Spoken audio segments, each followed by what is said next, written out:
Oke, kita lanjut tentang inkarnasi Kristus ya atau inkarnasi firman Allah di kuliah katekisasi 12 ya. Poin yang ke-15 sudah 15 sudah ya.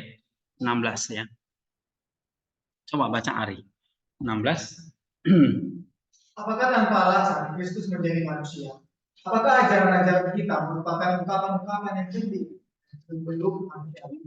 Bukankah kitab suci adalah keselamatan kita? Bukankah itu nubuat-nubuat para nabi? Karena itu saya berdoa agar perbendaharaan ini tidak diganggu dan jangan biarkan apapun juga menggoyahkannya. Percayalah bahwa Allah telah menjadi manusia. Tapi meskipun telah terbukti bahwa Dia telah menjadi manusia, namun jika orang-orang Yahudi masih tidak percaya, maka kita sampaikan hal ini kepada mereka. Hal aneh apakah yang kami beritakan dengan mengatakan bahwa Allah telah menjadi manusia, sedangkan kamu sendiri mengatakan bahwa Abraham telah menerima Tuhan sebagai Tuhan? Hal aneh apakah yang kami beritakan dengan mengatakan bahwa Yakub berkata, aku telah melihat Allah dengan menghadap muka, dan nyawaku terpelihara. Tuhan yang telah makan bersama-sama dengan Abraham, telah makan bersama-sama dengan kita. Lalu hal aneh apakah yang kita beritakan? Bahkan dengan mendatangkan 2 orang saksi, yaitu mereka yang berdiri di hadapan Tuhan di Gunung Sinai, Musa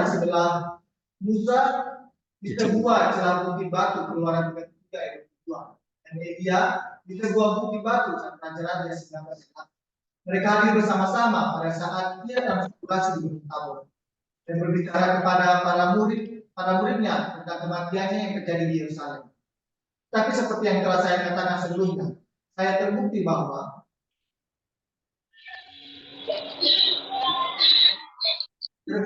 dia telah menjadi manusia dan bukti-bukti lainnya dapat ditinggalkan bagi mereka yang tutup. Iya. Jadi kalau Allah jadi manusia, ini kan satu pandangan tidak bisa diterima oleh kalangan Yahudi atau Yudaism ya. Sampai sekarang ya yang ditulis oleh Yohanes itu misalnya dalam Yohanes 1 ayat 1 itu atau Yohanes 1 ayat 14 itu nggak mungkin gitu ya. Tapi Cyril mengatakan lihat Abraham, kasus Abraham, Yakub, ya, Musa bahkan, Elia bahkan, ya, yang ya walaupun itu suatu teofani gitu, misalnya kayak ada 3 orang tamu yang diterima oleh Abraham, ya kan? Kemudian Yakub yang katanya bergulat dengan Tuhan, gitu, ya. Kemudian ada Musa yang berdiri di hadapan Tuhan di Gunung Sinai, Elia, gitu juga ya. Sudah banyak saksi, ya, oke? Bahkan kalau di kitab suci aja kan cuma perlu 2 orang saksi, ini lebih. Gitu. Nah, apa yang membuat orang-orang Yahudi itu tidak percaya begitu? Ya, jadi kalau orang-orang Yahudi tidak percaya, sampaikan itu, ya, tentang cerita tentang Abraham, Yakub dan sebagainya. Oke, itu poin 16 ya. 17. Akan tetapi, pernyataanku ini berjanji untuk menyatakan juga waktu dan tempat kedatangan Juru Selamat. Dan aku tidak boleh pergi dengan keyakinan yang salah, melainkan harus memutus para novis gereja dengan keyakinan yang kuat. Sebab itu marilah kita menanyakan waktu kedatangan Tuhan kita, karena kedatangannya sudah dekat dan masih diperdebatkan. Dan karena Yesus Kristus tetap sama, baik kemarin maupun hari ini dan sampai selamanya. Kemudian Musa sang nabi berkata, seorang nabi akan dibangkitkan Tuhan Allahmu bagimu di antara saudara-saudaramu, sama seperti aku. Tapi biarlah orang yang seperti aku ini ditampungkan di sementara waktu, supaya diuji pada tempatnya. Tetapi kapankah datangnya nabi yang dinantikan itu? Perhatikanlah kembali apa yang telah kutuliskan. Perhatikanlah baik-baik membuat Yakub yang ditujukan kepada Yehuda. Hai Yehuda, kiranya saudara-saudaramu memuji engkau dan kemudian tanpa mengutip keseluruhannya, seorang pangeran tidak akan muncul dari Yehuda. Seorang pemimpin tidak akan muncul dari pinggangnya sampai dia yang telah ditentukan datang. Dan dialah yang dinantikan, bukan orang Yahudi, melainkan orang bukan Yahudi. Kejadian 49 ayat 8 dan 10. Oleh karena itu, sebagai tanda kedatangan Kristus, dia memberikan penghentian pemerintahan Yahudi. Jika mereka tidak berada di bawah kekuasaan Romawi, maka Mesias belum datang. Jika mereka masih memiliki seorang pemimpin dari keturunan Yehuda dan Daud, maka ia belum datang seperti yang dinantikan. Sebab aku malu menceritakan perbuatan-perbuatan mereka sekarang ini, mengenai orang-orang yang sekarang disebut bapak-bapak leluhur di antara mereka, dan mengenai keturunan mereka, dan mengenai ibu mereka. Tapi aku menyerahkan kepada mereka yang tahu. Tetapi dia yang datang sebagai pengharapan bangsa-bangsa lain, tanda apakah lagi yang ada padanya? Selanjutnya berkata, mengaitkan anak lembu itu pada pokok anggur. Kejadian 49 ayat 11. Kamu melihat anak kuda itu yang dengan jelas diberitahukan oleh Zakaria. Anak lembu itu maksudnya. Apa yang kita bisa bicarakan di sini?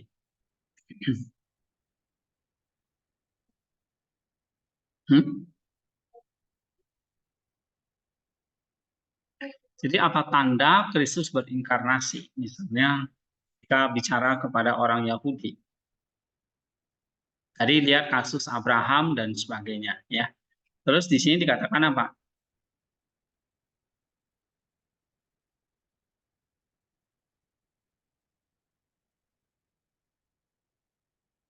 Misalnya nubuat Musa, ya. Seorang nabi akan dibangkitkan Tuhan Allahmu bagimu dan saudara-saudaramu. Kapankah nabi itu yang dinantikan datang? Nah, itu sebenarnya nubuatnya kepada Kristus, ya kan? Bukan yang diambil orang-orang Muslim bahwa nabi itu nanti adalah Muhammad gitu. Oke. Terus perhatikan kembali apa yang telah aku tuliskan. Nubuat Yakub itu juga menubuatkan kedatangan Kristus. Ya, misalnya dalam Kejadian 49, nanti di antara kaummu akan muncul orang pemimpin, dialah yang dinanti-nantikan. Ya. Kemudian apa lagi? Mengikatkan anak lembu itu pada pokok anggur. Ya, Kejadian 49 ya. Kemudian di sini oke. Nah, ini cerita tentang beberapa kedatangan Kristus itu sebetulnya sudah dinubuatkan dalam Perjanjian Lama. Ya. Nah, jadi apa sebabnya orang-orang Yahudi itu menolak inkarnasi? Nah, kasih tahu tentang nubuat-nubuat di dalam Perjanjian Lama. 18, baca lagi. Tetapi sekali lagi kamu menanyakan kesaksian lain tentang waktu itu.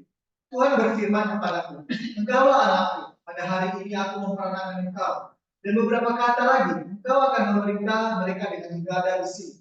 Saya telah mengatakan sebelumnya bahwa Raja Romawi jelas disebut sebagai besi. Tetapi apa yang kurang mengenai ini? Marilah kita ingatkan lebih lanjut dari Daniel, karena dalam mengaitkan dan menafsirkan kepada Nebukadnezar tentang patung itu, dia menceritakan juga seluruh penglihatannya tentang patung itu, yaitu bahwa sebuah batu yang dipotong dari tanpa tangan, artinya tidak didirikan dengan buatan manusia, akan menguasai seluruh dunia, dan dengan sangat jelas dia mengatakan demikian. Dan pada zaman kerajaan-kerajaan itu, Allah semesta alam akan menegakkan suatu kerajaan yang tidak akan binasa, dan kerajaannya tidak akan ditinggalkan kepada bangsa lain. Nah, jadi kalau misalnya ada satu kerajaan yang tidak akan binasa, maka nabi yang akan datang itu atau raja yang akan datang itu apa? Adalah raja yang kekal. Ya, jadi yang kekal itu pasti siapa? Manusia atau Allah? Allah. Maka Allah menjadi nabi, menjadi raja, itu menunjukkan nabi, raja dia jadi manusia. Tapi kerajaannya kekal, menunjukkan dia adalah manusia yang kekal. Ya. Nah, misalnya yang paling jelas adalah Mazmur. Kalau anakku pada hari ini aku memperanakan engkau, itu kan jelas-jelas menunjukkan ini ya, nubuat inkarnasi. 19. Gantian, Ika. Tetapi kita masih mencari dengan lebih jelas lagi bukti tentang waktu kenyataannya. Karena manusia sulit diyakinkan, kecuali jika ia mendapatkan tahun-tahun yang jelas untuk hitungan yang jelas, tidak percaya apa yang dinyatakan. Lalu, apakah musimnya dan bagaimanakah waktunya? Yaitu ketika setelah kegagalan raja-raja keturunan Yehuda, Herodes, seorang asing menjadi raja. Oleh karena itu, malaikat yang berbicara dengan Daniel berkata, perhatikanlah firman ini, maka engkau akan mengetahui dan mengerti. Sejak keluarnya firman untuk memberi jawaban dan pembangunan Yerusalem sampai kepada Mesias sang penguasa adalah 7 minggu, 33 bulan dan 2 minggu. Daniel 9 ayat 5. 39 minggu mengandung 483 tahun. Karena itu yang mengatakan bahwa sesudah pembangunan Yerusalem setelah 483 tahun berlalu dan para penguasa telah gagal, maka akan datang seorang raja dari bangsa lain yang pada masanya Mesias akan dilahirkan. Darius orang Media membangun kota itu pada tahun ke-6 pemerintahannya dan tahun pertama dari tahun ke-66 menurut orang Yunani. Olimpiade adalah nama di antara orang Yunani untuk pertandingan yang dirayakan setiap 5 tahun sekali dan hari yang dalam setiap 5 tahun perjalanan matahari terdiri dari 3 jam dalam setiap tahun. Dan Herodes menjadi raja pada Olimpiade ke-166 tahun pada tahun ke-4. Sekarang dari Olimpiade ke-66 hingga ke-196 ada 120 Olimpiade yang mengintervensi dan sedikit lebih banyak. Jadi 120 Olimpiade itu berjumlah 480 tahun dan 3 tahun yang tersisa mungkin diambil dalam interval antara tahun pertama dan ke-4. Dan di sana kita memiliki bukti sesuai dengan kitab suci yang mengatakan bahwa sejak keluarnya firman bahwa Yerusalem akan dipulihkan dan dibangun kembali sampai Mesias, sang pangeran adalah 7 minggu dan 62 minggu. Oleh karena itu, saat ini kita memiliki bukti ini. Meskipun ada juga penafsiran lain yang berbeda mengenai minggu-minggu tahun yang disebutkan dalam Daniel. Oke, jadi dalam kitab Daniel itu maksudnya nubuat ini ya, tadi kan ada nubuat lain, misalnya ada kerajaan yang tidak akan ditinggalkan gitu ya, nanti 44. Kemudian ada Daniel 9:25 itu, perhatikanlah firman ini maka engkau akan mengetahui dan mengerti sejak keluarnya firman untuk memberi jawaban dan pembangunan Yerusalem sampai pada Mesias sang penguasa adalah 7 minggu, 33 bulan dan 2 minggu. Nah, ini maksudnya Daniel itu adalah kitab-kitab simbolis ya. Jadi kalau totalnya itu ada berapa? 7 minggu, 33 bulan dan 2 minggu. Jadi totalnya ada berapa? 39 minggu. Ya kan? 39 minggu. Nah, 39 minggu itu mengandung artinya simbolnya itu ke 483 tahun. Ya.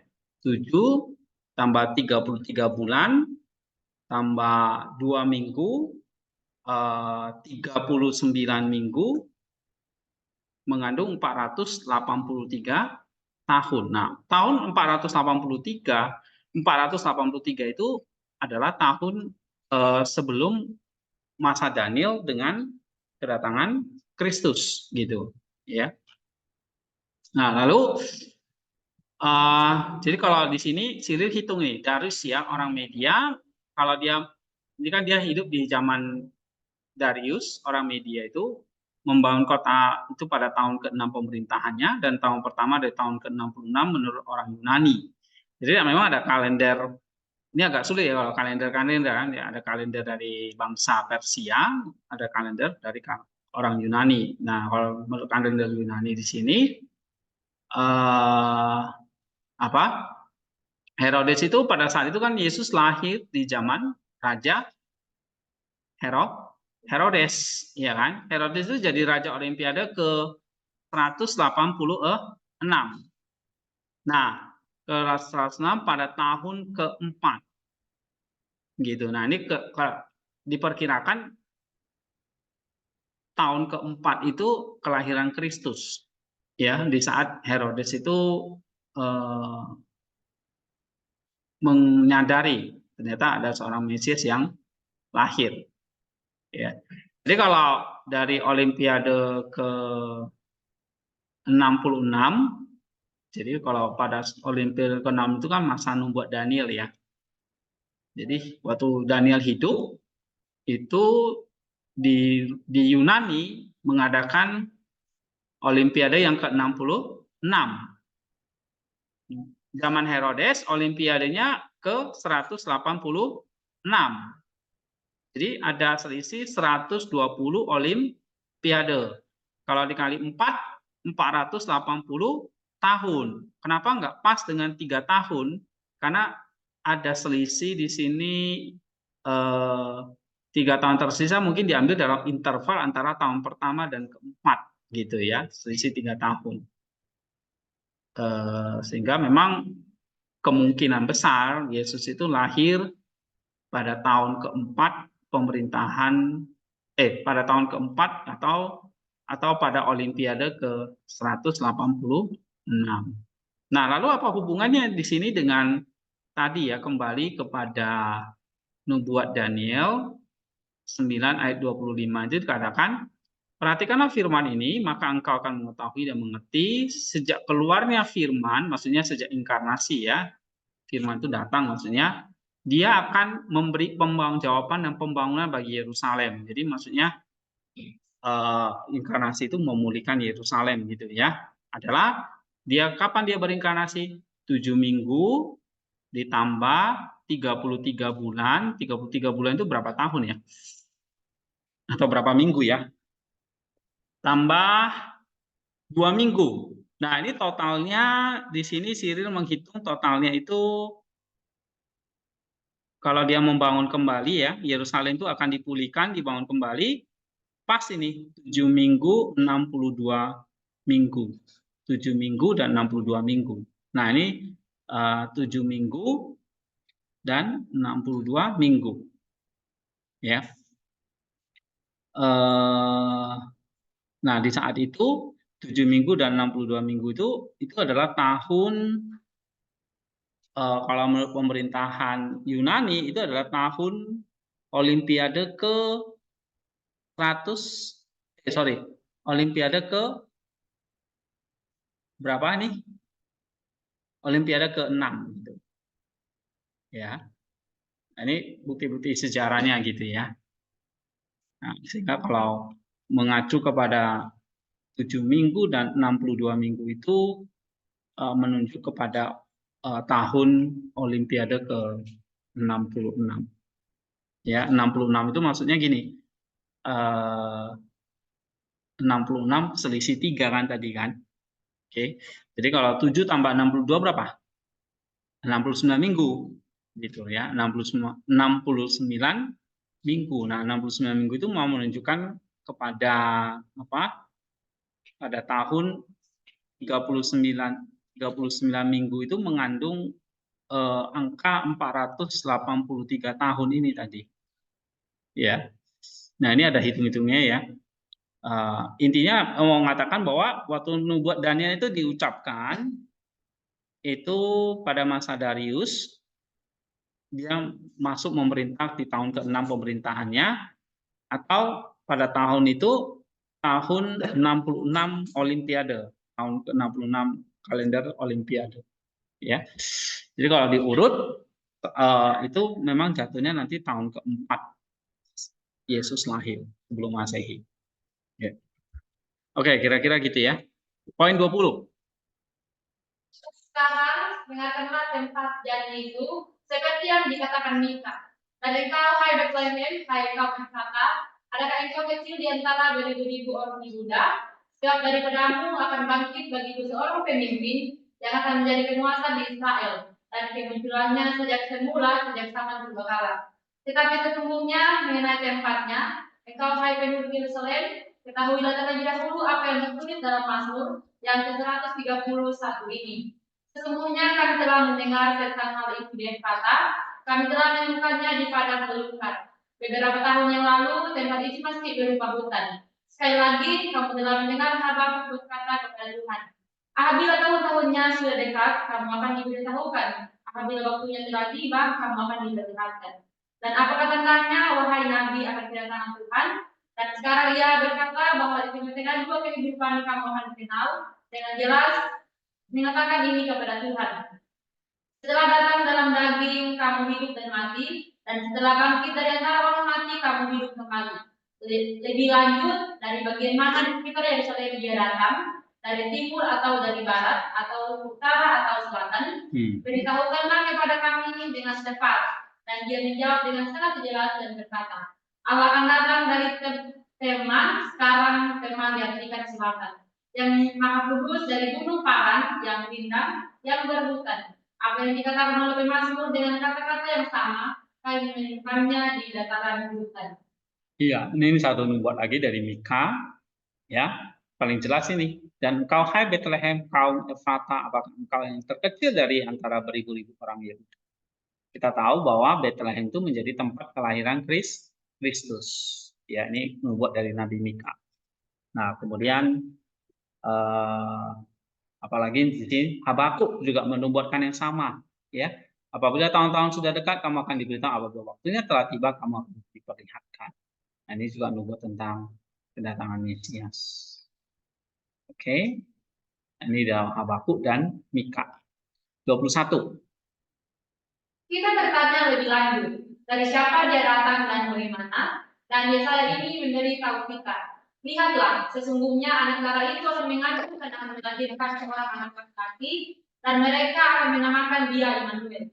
Hal ini ditentang oleh orang-orang Yahudi, karena sejak dahulu kala mereka selalu menentang kebenaran, dan mereka mengatakan bahwa di sana tidak tertulis anak darah, melainkan perempuan muda. Tetapi sekalipun aku menuruti apa yang mereka katakan, namun demikian aku mendapati kebenaran.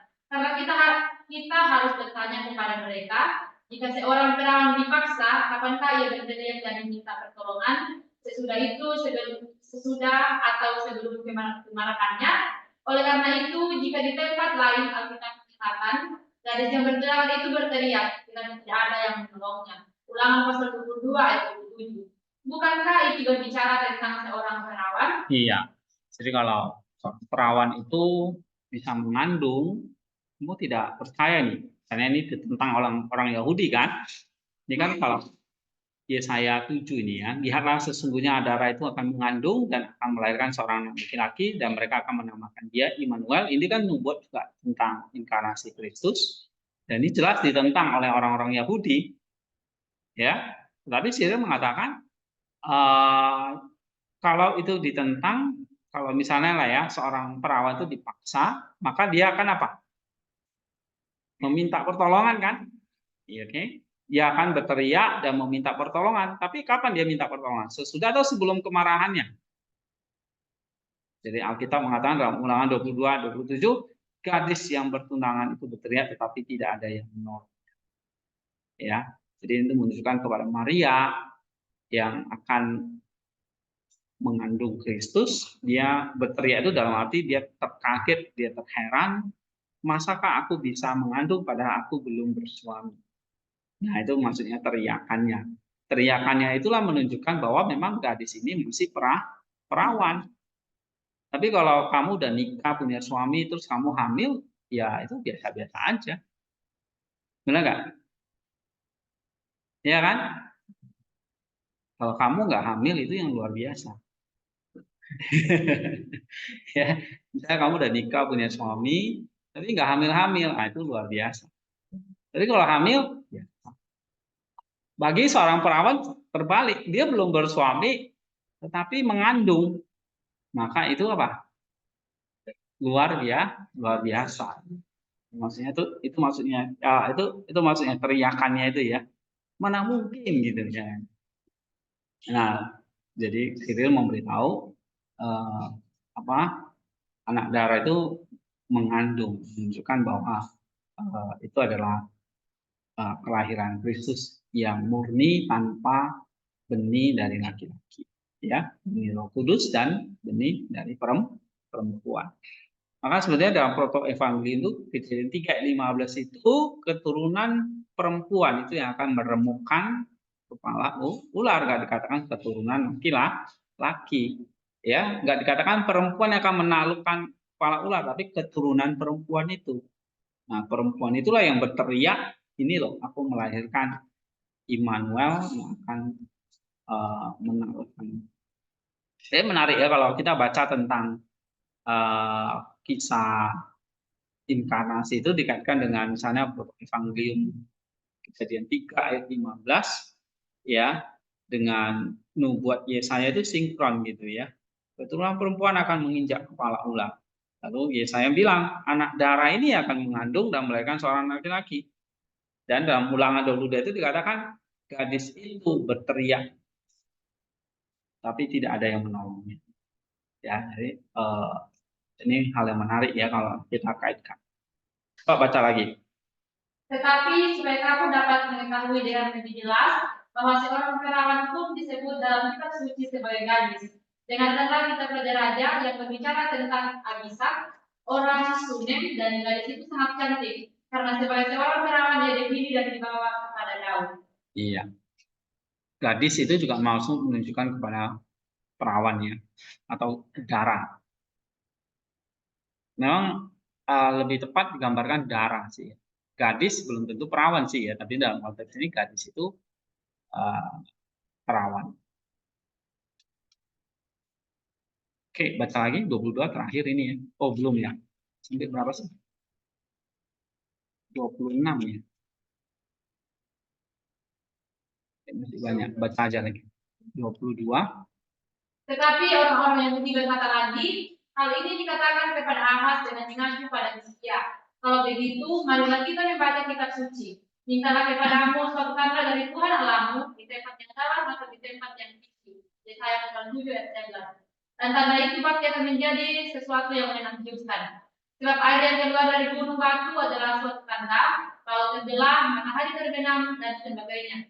Tetapi dalam apa yang akan saya sebutkan, masih ada lagi pandangan yang lebih nyata terhadap orang-orang Yahudi. Aku tahu bahwa aku berbicara panjang lebar, dan bahwa para pendengar itu menjadi lelah. Tetapi bersabarlah dengan kepenuhan pernyataanku, karena dari Kristus, pertanyaan-pertanyaan itu digerakkan, dan bukan mengenai hal-hal yang biasa. Sebab saya mengatakan hal ini kepada masa pemerintahan Ahaz, dan Ahaz hanya memerintah selama 16 tahun. Dan membuat itu diucapkan kepadanya selama tahun-tahun itu. Maka keberatan orang-orang Yahudi dibantah oleh fakta bahwa raja yang ingatan Hizkia anak Ahaz berumur 25 tahun pada waktu ia mulai memerintah. Karena membuat itu terbatas pada masa 16 tahun, maka ia haruslah dilahirkan oleh Ahaz 9 tahun sebelum nubuat itu diucapkan. Lalu, apa perlunya mengucapkan nubuat tentang dia yang telah diberangkat, bahkan sebelum pemerintahan ayah Ahaz? Sebab ia tidak berkata, telah mengandung tetapi anak darah itu akan mengandung. Dan ia berkata seperti orang yang telah mengetahui sebelumnya. Iya, ini juga nubuat dari Yesaya ya. Mintalah kepadamu satu tanda dari Tuhan Allahmu di tempat yang dalam, di tempat yang tinggi. Nah, tanda itu maksudnya adalah tanda sesuatu yang menakjubkan. Ya. Nah, sebab air yang keluar dari gunung batu adalah satu tanda, laut terbelah, matahari terbenam, dan sebagainya itu adalah satu tanda. Ya. Nah, tetapi dalam apa yang akan saya sebutkan masih ada lagi sanggahan lebih nyata kepada orang dunia. Saya menyatakan bahwa pada masa pemerintahan Ahaz memerintah selama 16 tahun. Ya, dan nubuat itu diucapkan kepadanya selama tahun-tahun itu. Nah, keberatan orang Yahudi dibantah oleh fakta bahwa raja yang akan datang Hizkia anak Ahaz berumur 25 tahun pada waktu ia mulai memerintah. Ya. Nah, jadi ada nubuat itu terbatas pada masa 16 tahun, maka ia harus dilakukan 9 tahun sebelum nubuat itu diucapkan. Lalu apa perlunya mengucapkan nubuat tentang dia yang telah diperanakan bahkan sebelum pemerintahan ayah Ahaz? Sebab itu ia berkata telah mengandung, tetapi anak darah itu akan mengandung gitu. Nah, jadi ucapan Yesaya itu kalau ada yang mengatakan itu bukan menunjuk kepada Kristus, tetapi di sini maksudnya bukan menunjuk pada kelahiran si Hizkia ya, tetapi menunjukkan kelahiran dari si juru selamat gitu. Jadi nubuat Yesaya itu kan memang diucapkan pada zaman Ahaz ya, bukan menunjukkan bahwa nanti akan lahir seorang raja yang bernama Hizkia, bukan. Tapi menunjukkan kepada anak darah itu akan mengandung ya. Dan memang kan Hizkia bukan lahir dari orang anak darah kayak gitu ya. Nah, itu maksudnya ini sanggahan-sanggahan aja. Oke, 23. Coba baca lagi Hizkia. Maka kita tahu dengan pasti bahwa Tuhan akan dilahirkan oleh seorang anak darah, tetapi kita harus menunjukkan dari keluarga mana anak darah itu berasal. Iya, terus? Tuhan telah bersumpah dengan setia kepada Daud dan tidak akan mengingkarinya. Daud, dari buah tubuhmu akan kududukan tahtamu dan keturunanmu akan kukokohkan untuk selama-lamanya, dan tahtanya akan kujadikan seperti hari-hari di langit. Dan sesudah itu, sekali lagi aku bersumpah demi kekudusanku, bahwa aku tidak akan berdusta kepada Daud. Keturunannya akan tetap untuk selama-lamanya, dan tahtanya seperti matahari di hadapanku, dan seperti bulan yang tetap untuk selama-lamanya. Kamu melihat bahwa perkataan ini berasal dari Kristus, bukan dari Salomo. Sebab tahta Salomo tidak bertahan seperti matahari. Tetapi jika ada orang yang menyangkal hari ini, karena Kristus tidak duduk di atas tahta Daud yang terbuat dari kayu, maka kami akan mengemukakan perkataan ahli-ahli Taurat dan orang-orang Farisi duduk di tempat duduk Musa dalam Matius 23 ayat 2. Sebab yang dimaksudkan di sini bukanlah tahta kayu itu, melainkan kuasa pengajarannya. Demikian juga aku menghendaki supaya kamu mencari tahta Daud, bukan tahta kayu, melainkan kerajaan itu sendiri. Jadikanlah juga anak-anak yang berseru dengan nyaring, hosana bagi anak Daud, terpujilah Allah Tuhan Raja Israel, sebagai saksi-saksiku. Yohanes 12 ayat 13. Dan orang-orang buta itu juga berkata, ya anak Daud, kasihanilah kami. Matius 20 ayat 30. Gabriel juga bersaksi dengan jelas kepada Maria, Tuhan Allah akan mengaruniakan kepadanya tahta Daud, bapa leluhurnya. Dalam Lukas 1 ayat 32. Rasul Paulus juga berkata, ingatlah akan Yesus Kristus yang telah dibangkitkan dari antara orang mati, dari keturunan Daud, menurut Injil yang aku sampaikan dalam 2 Timotius pasal 2 ayat 8. Dan dalam permulaan surat Roma ia berkata, yang menurut daging adalah keturunan Daud, dalam 1 ayat 3. Karena itu terimalah dia yang lahir dari keturunan Daud, dan percayalah akan membuat yang berbunyi, pada waktu itu akan muncul seorang yang berasal dari keturunan Yesai, yang akan memerintah bangsa-bangsa lain, dan kepada dialah bangsa-bangsa lain. Oke, ini nubuat-nubuat lagi ya. Misalnya tadi kalau dari Yesaya, sekarang dari mana?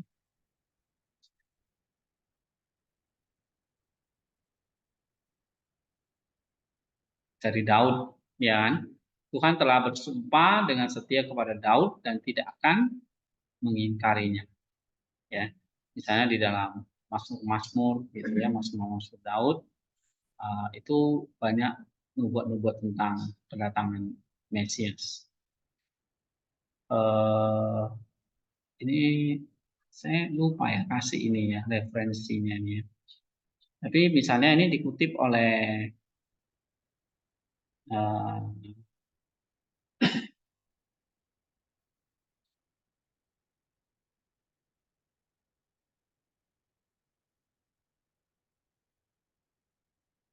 jadi kalau misalnya ya dikutip oleh Yohanes, Matius dan sebagainya itu, misalnya Matius mengutip ini atau Yohanes ini ya, Hosana bagi anak Daud, terpujilah Allah Tuhan Raja Israel sebagai saksi-saksiku. Ya, nah ini eko atau ini kemahnya ke ini nih, anak Daud. Berarti memang ini apa? Buah dari tubuh Daud. Ya, jadi bukan Daudnya yang akan, tapi keturunan Daudnya ini nanti akan bertahta selamanya.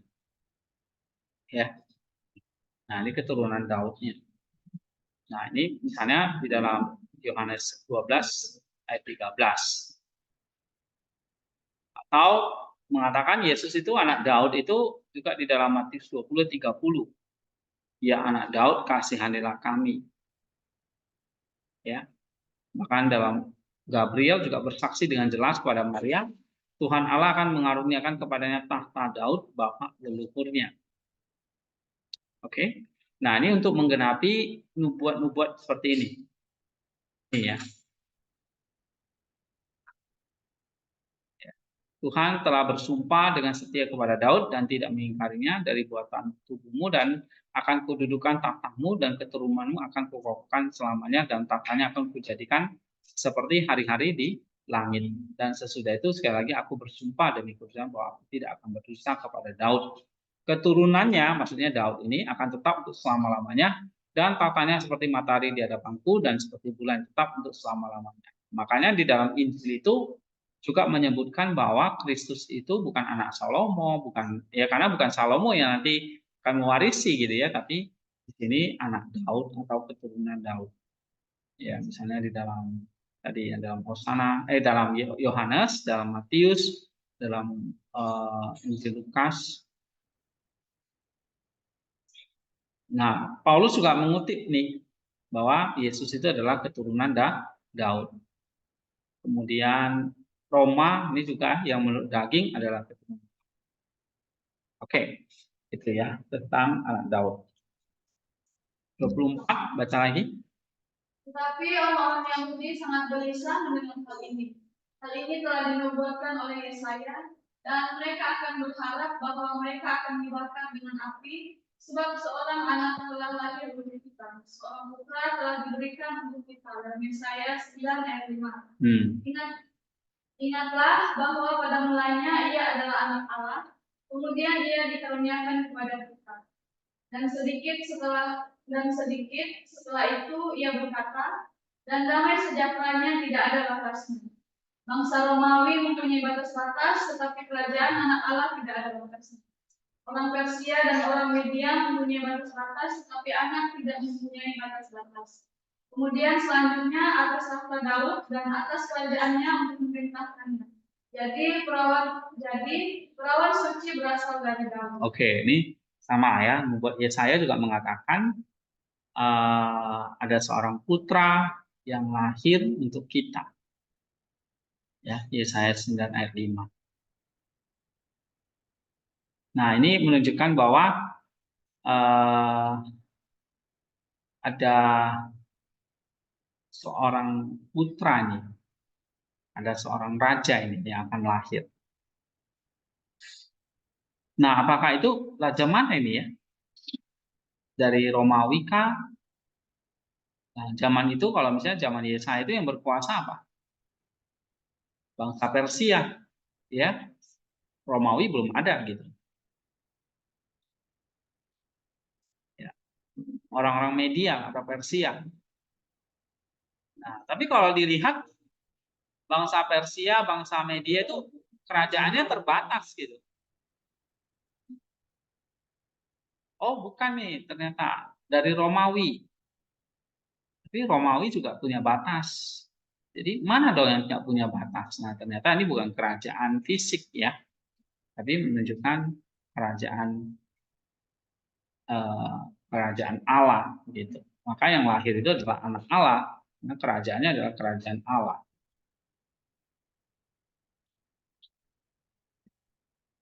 Ya. Oke. Baca lagi gantian lah, Raymond.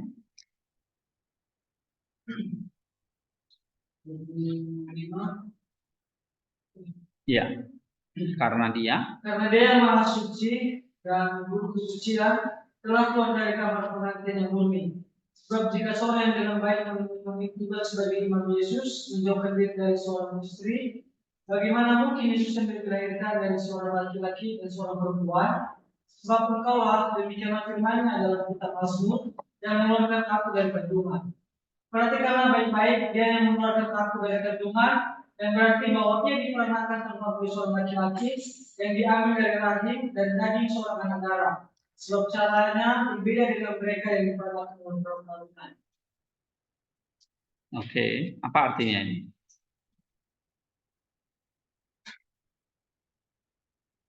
Nah, kelahiran anak Daud ini dikatakan apa? Diperanakan tanpa melalui seorang laki-laki, tapi diambil dari rahim seorang perempuan, dagingnya, gitu ya. Nah, maka kenapa kok ini harus darah gitu ya? Maksudnya darah itu seorang perawan gitu.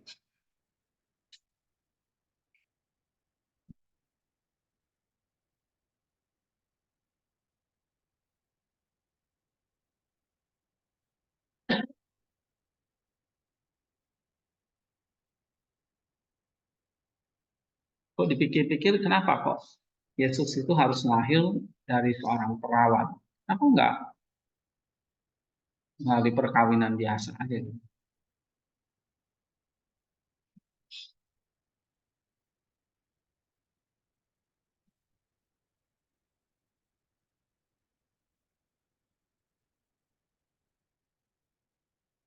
Nah,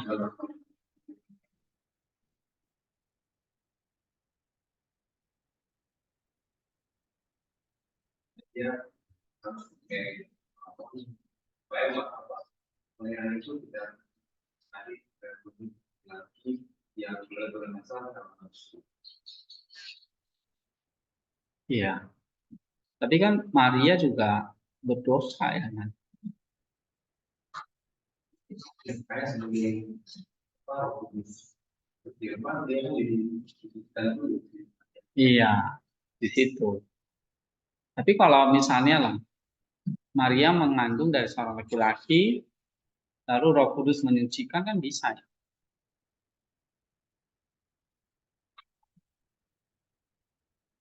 Bisa nggak? Jadi Marianya harus disucikan dulu baru mengandung, atau mengandung dulu baru disucikan. Iya, karena kalau sudah mengandung tercampuran benih, itu sudah nggak bisa disucikan. Disucikan dulu, baru nanti itu benihnya yang suci ya. Nah, jadi kenapa kok dia harus dari seorang perawan? Karena dia memang harus suci, karena Allah itu maha suci, guru kesucian. Jadi dia harus keluar dari kamar pengantin yang murni, gitu. Jadi kalau ditanya, kenapa kok dia harus keluar dari seorang perawan? Karena Allah itu suci. Jadi dia lahir dari kesucian. Nah, kesucian itu hanya ditemukan seorang perawan. Ya, walaupun Maria itu harus dikuduskan oleh Kristus, oleh Roh Kudus itu dulu. Oke, 26. Baca lagi, Raymond. 26. Dan dari anggota-anggota yang dipercayai dan malu mengandung sebagai manusia, yang adalah pembentuk anggota-anggota itu sendiri. Tetapi siapakah yang memberitakan hal ini kepada kita? Tuhan berfirman kepada Yeremia, sebelum aku membentuk engkau dalam perut, aku telah mengenal engkau, dan sebelum engkau keluar dari kandungan, aku telah menguduskan engkau. Yeremia 1:5. Jadi jika dalam bentuk manusia ia tidak malu bersentuhan dengan manusia, apakah ia tidak malu untuk membentuk bagi dirinya sendiri daging yang kudus, yaitu tabir kelahannya? Tuhanlah yang bahkan sekarang menciptakan anak-anak di dalam rahim, seperti itu dalam kitab Ayub. Bukankah engkau telah mencurahkan aku seperti susu dan mengempalkan aku seperti keju? Kau membalut aku dengan kulit dan daging, dan merajut aku dengan tulang dan urat. Ayub 10:10-11. Tidak ada yang cemar pada tubuh manusia kecuali orang yang menajiskan dengan percabulan dan perzinahan. Dia yang membentuk Adam juga membentuk Hawa, dan laki-laki dan perempuan dibentuk oleh tangan Tuhan. Tidak ada satupun dari anggota tubuh yang dibentuk sejak awal yang tercemar. Biarlah mulut semua orang sesat yang memfitnah tubuh mereka, atau lebih tepatnya dia yang membentuk mereka dihentikan. Tetapi marilah kita mengingat perkataan Paulus. Tidak tahukah kamu bahwa tubuhmu adalah bait Roh Kudus yang adalah bait Allah yang diam di dalam kamu? 1 Korintus 6:19. Dan lagi Nabi telah mengatakan sebelumnya dalam pribadi Yesus, dan itu berasal dari mereka, dan di tempat lain ada tertulis tentang itu ia akan menyerahkan mereka sampai waktu yang melahirkan di Al-Mulk ayat 3. Dan apakah tandanya? Ia memberitahukan kepada kita dalam firman ini, ia akan melahirkan dan sia-sia dari saudara-saudara mereka akan kembali. Dan apakah janji kawin antara pengantin perempuan yang kudus itu? Dan aku akan menikahkan engkau dengan setia kepadaku. Hosea 2:20. Elisabet ketika berbicara dengan Maria berkata demikian. Dan berbahagialah yang percaya sebab aku terjadi daripadanya apa yang dikatakan kepadanya. Lukas 1:5. Iya. Apa yang kamu baca itu, Rem? Tentang apa ini? Misalnya nubuat tentang Yeremia nih sekarang. Ya, tentang kehamilan Maria nih, Yeremia 1:5. Sebelum aku membentuk engkau dalam perut, aku telah mengenal engkau. Sebelum engkau keluar dari kandungan, aku telah menguduskan engkau. Ya, jadi ini bukan membuat tentang kelahiran Yeremia, tapi ini tentang kelahiran Kristus. Tentang tadi apa? Kesucian lagi atau kekudusan lagi. Ya. Jadi kalau kita lihat di sini, Allah tidak malu bersentuhan dengan manusia ketika membentuk manusia.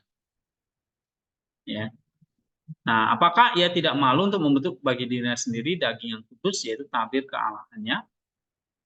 Jadi Allah membuat dagingnya sendiri di dalam rahim Maria. Nah, itu sama kayak dia membentuk atau membuat manusia, ya, menciptakan manusia. Lalu dalam ayat 10 kan dikatakan apa? Allah membalut aku dengan kulit dan daging dan merajut aku dengan tulang dan urat. Ya. Tidak ada yang cemar pada tubuh manusia kecuali orang yang menajiskannya dengan percampuran dan perzinahan. Dia yang membentuk Adam juga membentuk Hawa. Laki-laki dan perempuan dibentuk oleh tangan Tuhan. Nah, begitu juga dengan Tuhan atau Allah itu membentuk Kristus ya di dalam rahim Maria.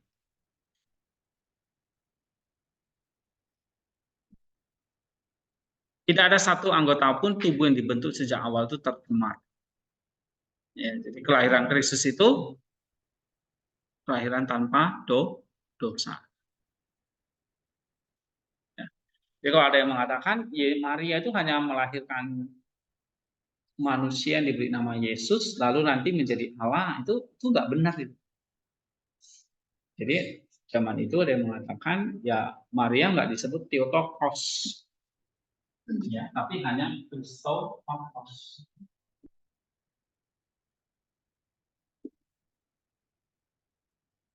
Christotokos. Karena ya itu tadi, ini pribadi manusia. Maria nggak melahirkan pribadi Allah, ini benar-benar pribadi manusia. Baru nanti dia dikasih pribadi Allah. Jadi ada dua pribadi di dalam diri Yesus Kristus. Ya, ada pribadi manusia, lalu nanti pribadi manusia itu dikasih pribadi Allah. Nah, ini pandangan Nestorian ya, yang menunjukkan bahwa ada dua pribadi yang terpisah. Maka ada yang mengajarkan lagi nanti kalau gitu yang mati siapa? Di kayu salib manusianya, yang membangkitkan siapa? Pribadi Allah. Gitu. Jadi yang masuk ke Hades itu siapa? Ya manusianya. Nanti yang mengeluarkan siapa? Allah gitu. Sehingga ada yang mengatakan Kristus itu memang kitab suci mengatakan Kristus itu dibangkitkan oleh Roh atau oleh Allah.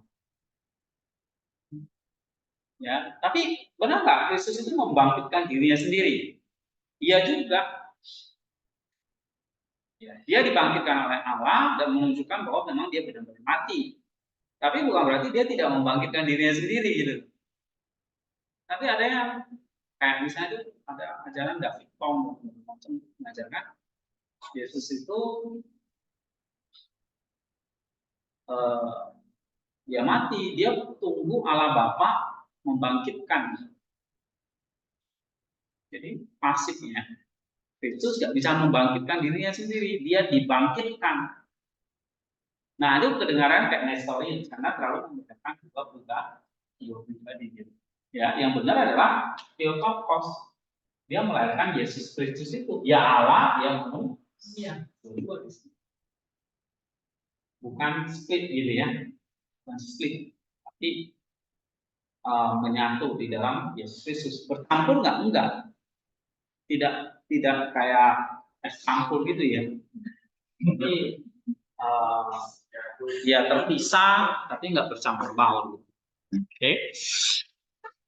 Nah, ini agak sulit ya. Orang bisa jatuh ekstrim kayak Nestorius, ada yang bisa jatuh ekstrim kepada monofisit. Monofisit itu ya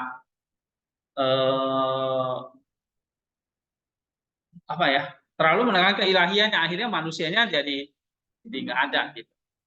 Ya. Jadi kita masih seimbang ya. Yesus dibangkitkan nggak? Benar. Tapi Yesus membangkitkan ya benar juga. Yesus dibangkitkan oleh Allah, iya itu nggak salah. Menunjukkan bahwa dia adalah pribadi Allah, manusia yang benar-benar mati. Namanya mati ya kalau dibangkitkan. Tapi Yesus juga membangkitkan dirinya sendiri kan? Iya. Menunjukkan bahwa dia juga adalah Allah. Nggak ada yang salah juga. Ya, jadi kita jangan jatuh ekstrim. Oh Yesus nggak bisa mati karena dia adalah Allah bukan manusia lagi. Itu ekstrim yang satu. Oh, ekstrim yang lain mengatakan Yesus benar-benar manusia mati sehingga dia butuh Allah untuk dibangkitkan. Ya. Oke. Jadi kalau kita terlalu split itu jatuhnya tidak Nestorian seperti ini. Kalau yang mati itu siapa? Pribadi manusianya. Betul. Yang membangkitkan siapa? Ya Allah. Gitu. Ya itu betul juga. Tidak salah.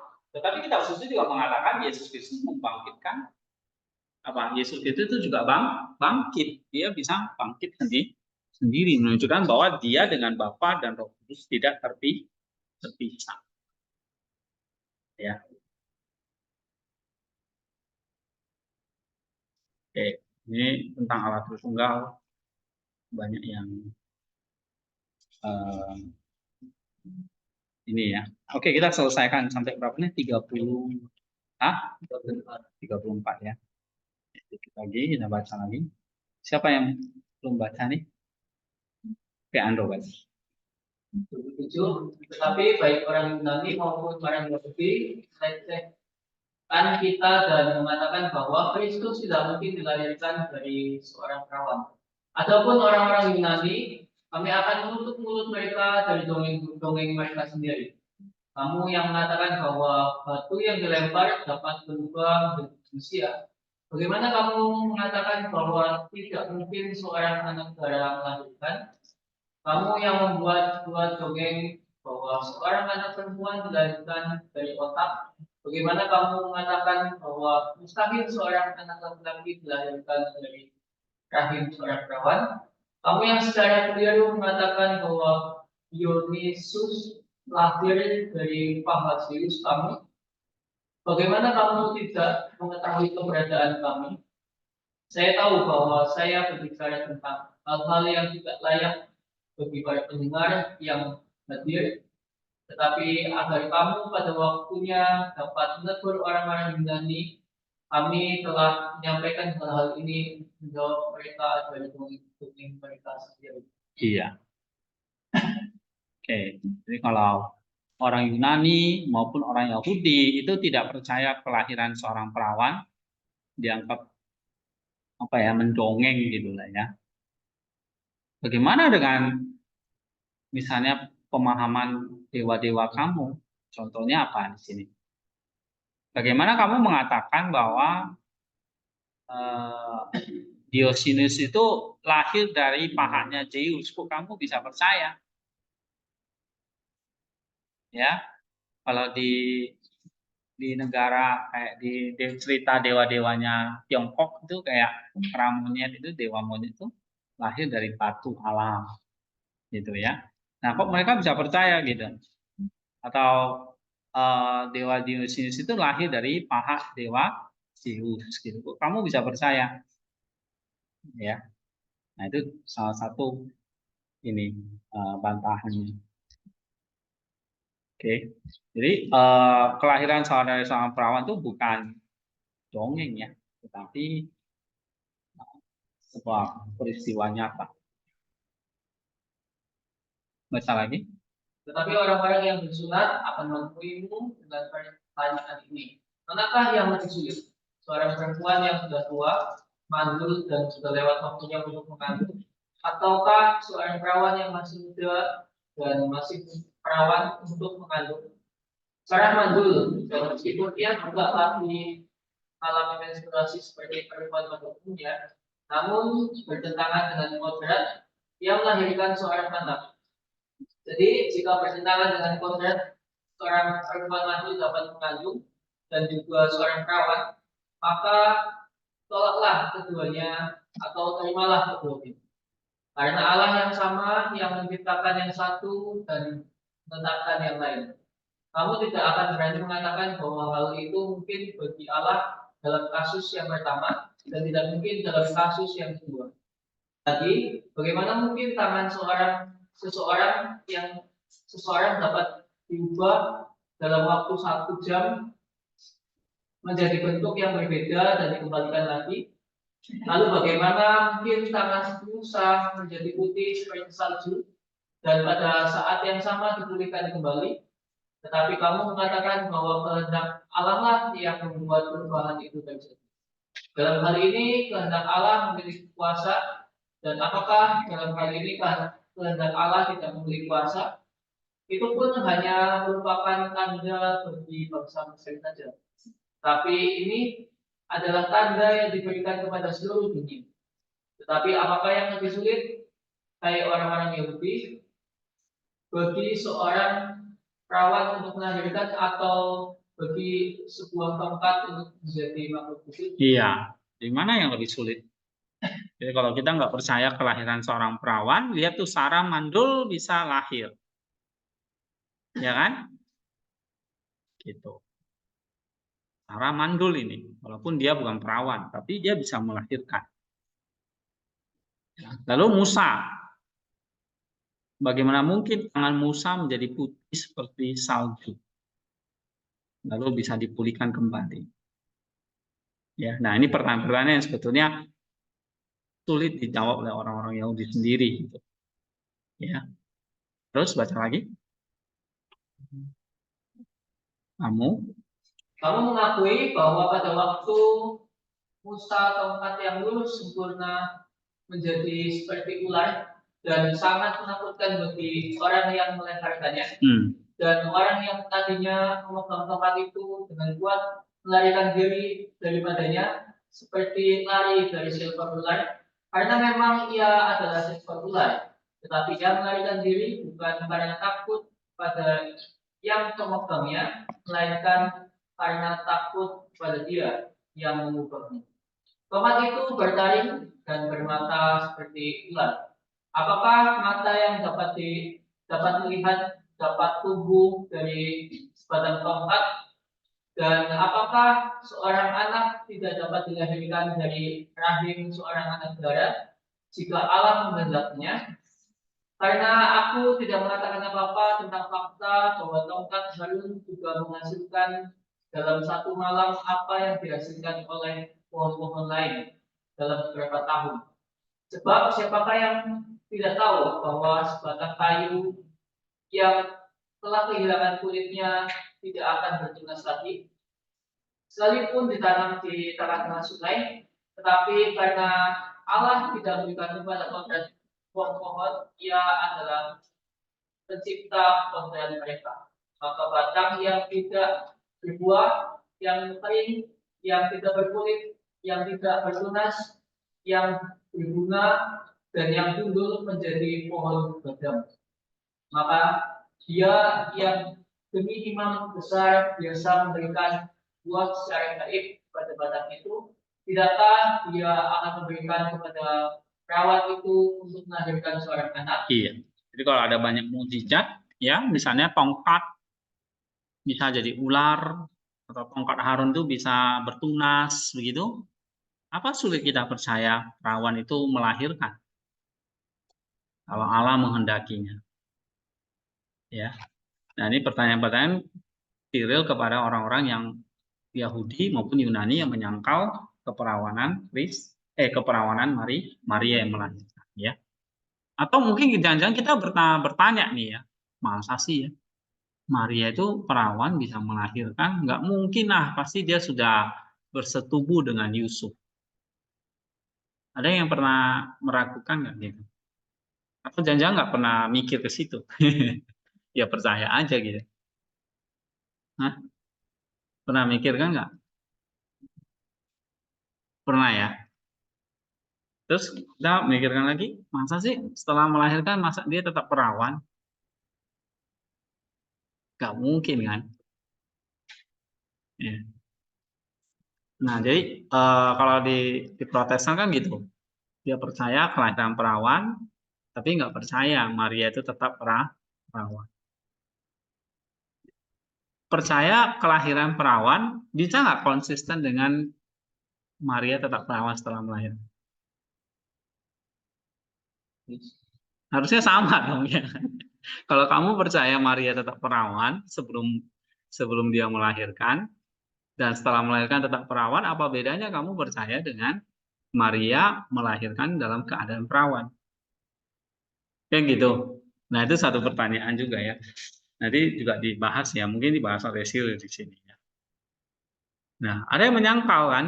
Kalau zaman dulu sih nggak nyangkal dia. Zaman dulu, zamannya Cyril itu adalah mereka orang-orang Yunani dan Yahudi itu tidak percaya inkarnasi karena nggak percaya kelahiran dari seorang perawan gitu ya. Nah, Cyril di sini selain tadi kasih nubuat, nah ini dia kasih nih dewamu juga kok kamu bisa percaya nih ada yang lahir dari pangkal pahanya gitu ya, kamu bisa percaya. Lihat gimana dengan mujizat tongkat, misalnya pada orang Yahudi ya, tongkat itu bisa jadi ular, tongkat Harun itu bisa bertunas. Oke, baca lagi. Soal gantian. Siapa yang belum? Nota. 29.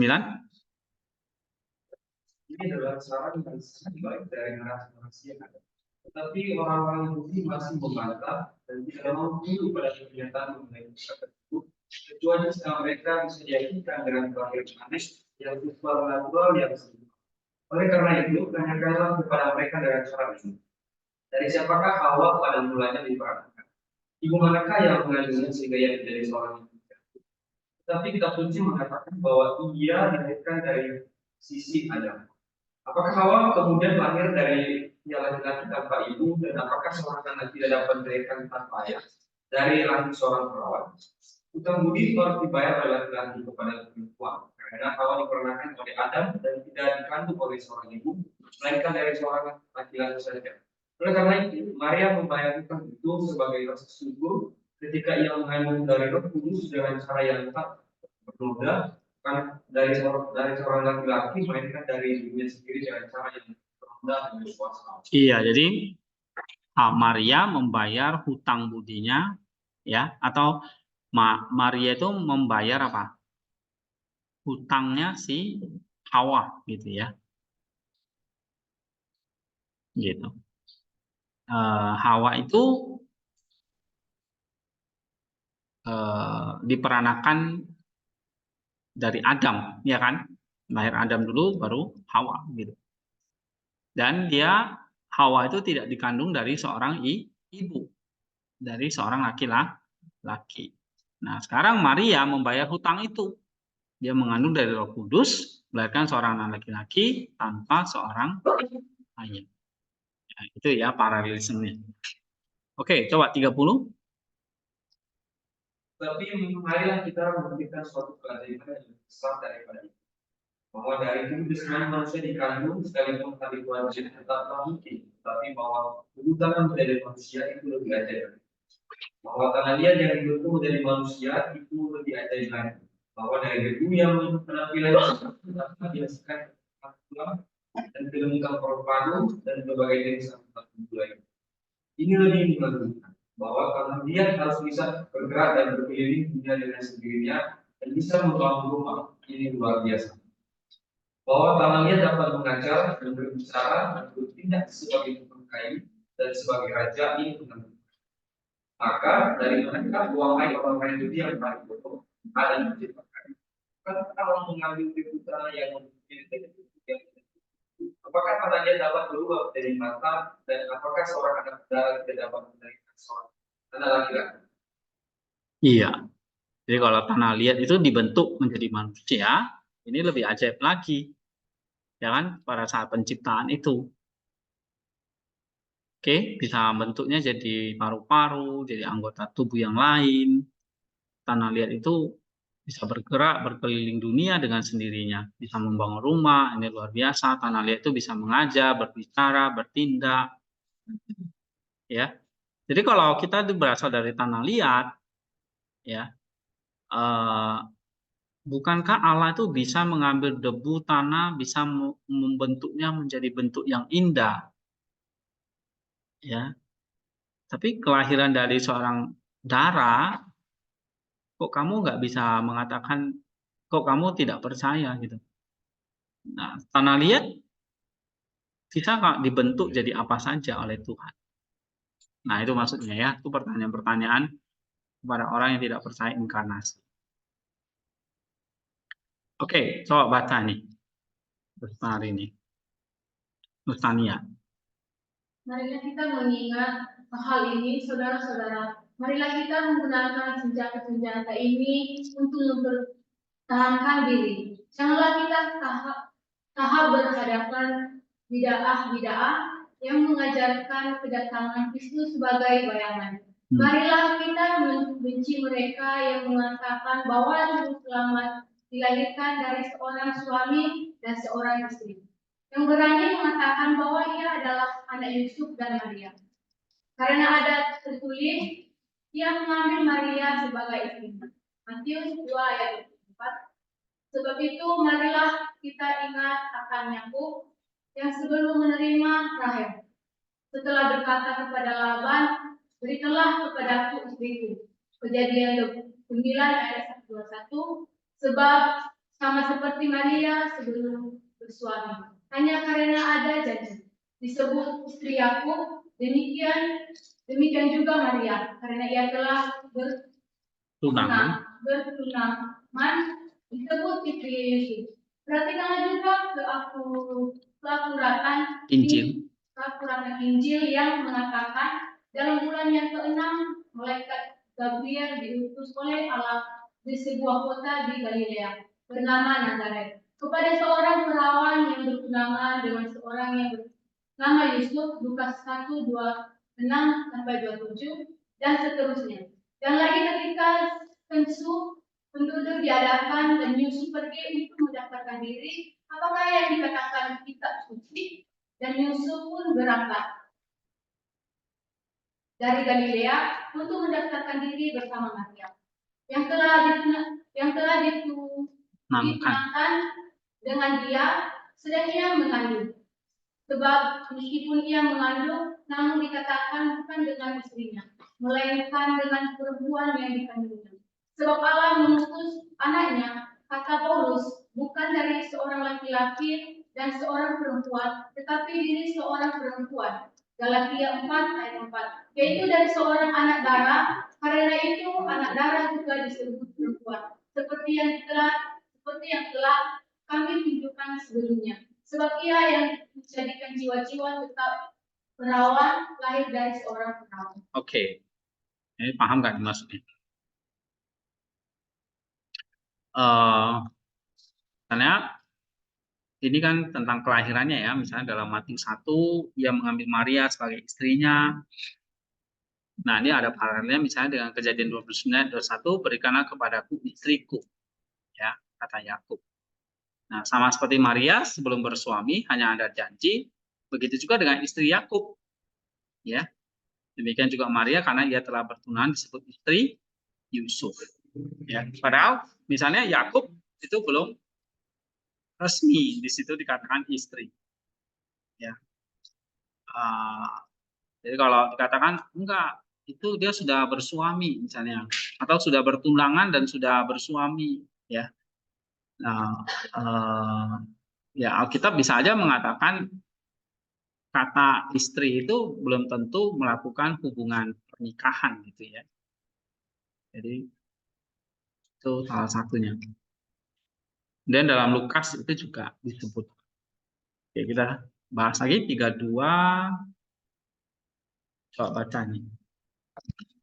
Rismar. Tetapi kamu heran akan peristiwa itu, bahkan dia sendiri yang melahirkannya heran akan hal itu, sebab katanya kepada Gabriel, bagaimanakah hal itu akan terjadi padaku? Karena itu tidak mengenal seorang laki-laki. Jawab malaikat itu, Roh Kudus akan turun atasmu dan kuasa Allah yang Maha Tinggi akan menaungi engkau. Sebab itu anak yang akan kau lahirkan itu akan disebut anak Allah. Dalam Lukas 1 ayat 34 sampai 35. Tak bernoda dan tak bercacat adalah angkatannya sebab di mana Roh Kudus menghembuskan nafasnya. Di situ segala kecemaran dilenyapkan dan yang tak bernoda dari anak darah itu adalah angkatan yang berinkarnasi dari anak tunggal. Dan jika orang-orang sesat itu menyangkal kebenaran, Roh Kudus akan memisahkan mereka. Kuasa yang menaungi yang mengatangani Maha Tinggi itu akan menjadi murka. Gabriel akan berdiri terhadap dengan mereka pada hari penghakiman tempat palungan yang menerima Tuhan akan mempermalukan mereka. Para gembala yang menerima kabar baik itu akan menjadi saksi, dan bala tentara malaikat yang menyanyikan puji-pujian dan nyanyian rohani sambil berkata, kemuliaan bagi Allah di tempat yang maha tinggi dan damai sejahtera di bumi di antara manusia oleh perkenaannya. Dalam Lukas 2 ayat 14, bait suci tempat ia diangkat pada hari yang ke-40 dan sepasang burung merpati yang dipersembahkan untuknya, serta Simson yang tentang Simeon yang mengendongnya, dan Ana yang nabi, perempuan yang turut adopsi. Ya. Oke, ini kalian selesaikan ya. Tinggal beberapa poin lagi. Minggu depan kita sambung ke katekisasi 13 ya. Tentang disalibkan dan dikuburkan. Oke, Kamis ini kita libur lagi, tapi ya ada ibadah ya. Jam berapa? 8. Ya, Amin.